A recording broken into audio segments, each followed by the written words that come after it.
You know what's scarier than a ghost?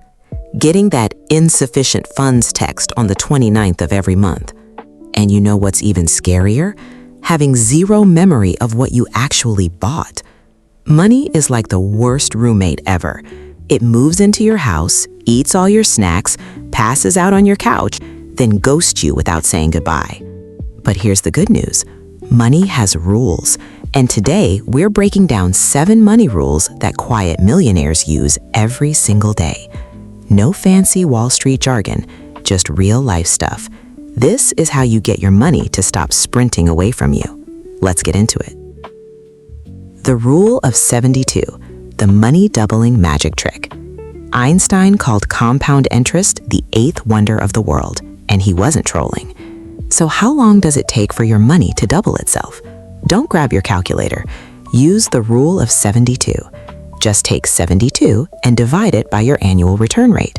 Example, your savings account pays 6% a year.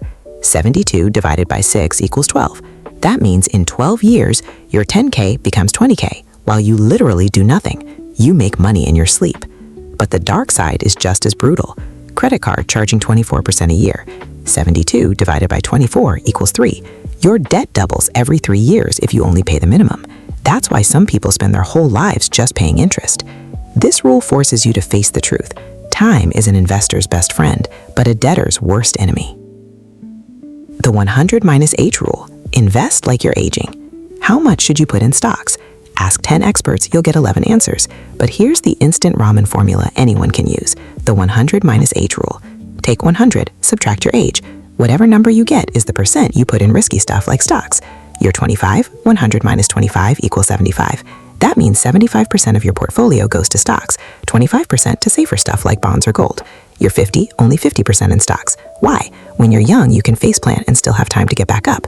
Lose 30% this year, you've got a decade to recover. But if you're 55 and your portfolio drops 30%, your retirement plan goes up in smoke. This rule isn't perfect, but it reminds you, the older you get, the more you play defense instead of offense. The 50-30-20 rule, the budget pie. Managing money isn't about starving yourself, it's about slicing the pie. And here's how smart people slice it. 50-30-20.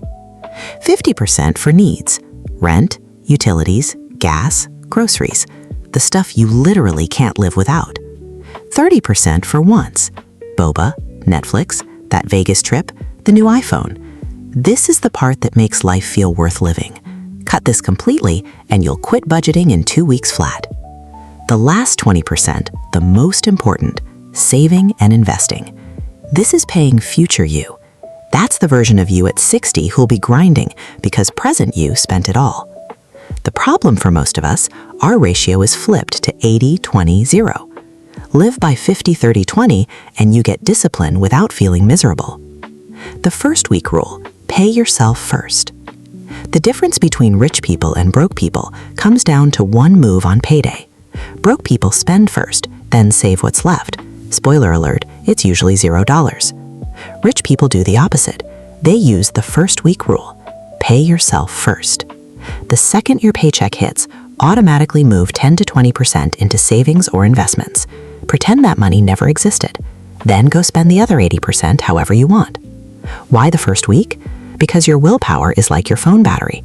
It's at 100% on day 1 and 1% by day 28. If you wait till the end of the month to save, you're using 1% battery to fight Target sales, DoorDash cravings, and happy hour invites. You're going to lose. Automate it. Make your money go to work before you even get a chance to spend it. The 40% DTI rule, the safe debt limit. The bank says you qualify for a $400,000 mortgage. Don't believe them. They want you to borrow as much as possible. You just want to sleep at night. Enter the 40% debt rule. Your total monthly debt payments, mortgage, car loan, credit cards, should never be more than 40% of your take-home pay. You bring home $7,000 a month, max debt payments is $2,800. Cross that line and you're in the danger zone. One flat tire, one ER visit, and your whole budget collapses. Debt isn't evil. Debt is leverage that can get you a house 10 years earlier, but too much leverage will yeet your entire career into the sun. Before you sign that loan, ask yourself, if I lost my job for 6 months, could I still handle this payment? If the answer is, maybe, don't sign. The 6X Emergency Fund, your financial moat. Investing is building a castle, but before you build a castle, you need to dig a moat around it. That moat is called your 6X Emergency Fund. Before you even think about stocks or crypto, stack up 6 months of living expenses. If you spend $5,000 a month, you need $30,000 sitting in a boring savings account. For what? For when your boss suddenly decides to go in a different direction, when your car transmission dies, when your dog eats a sock. Then you won't have to sell stocks at a loss or swipe a credit card at 24% interest just to survive. An emergency fund won't make you rich. It keeps you from going broke overnight. It buys you the most expensive thing there is, time and calm to make smart decisions. Without it, every investment plan is just a castle built on sand. Dig the moat first. The 25X rule. When can you retire? How much do you actually need to retire? 500K? 1 million? Confused by the number? Use the 25X rule to keep it simple. Take your annual living expenses and multiply by 25. That's your number. Need 72K a year to live comfortably? 72,000 times 25 equals 1.8 million. Once you have 1.8 million, in theory, you can withdraw 4% a year, that's 72K, and never touch your principal. Why 25? Because 25 equals 1 divided by 4%. That's the safe withdrawal rate financial nerds have studied for 50 years. The number sounds huge, but it turns retirement from a vague dream into actual math. You don't need to be the richest person in your neighborhood.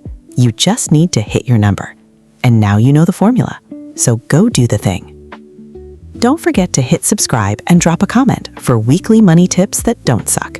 Here's to you hitting your financial goals faster than your money can run away.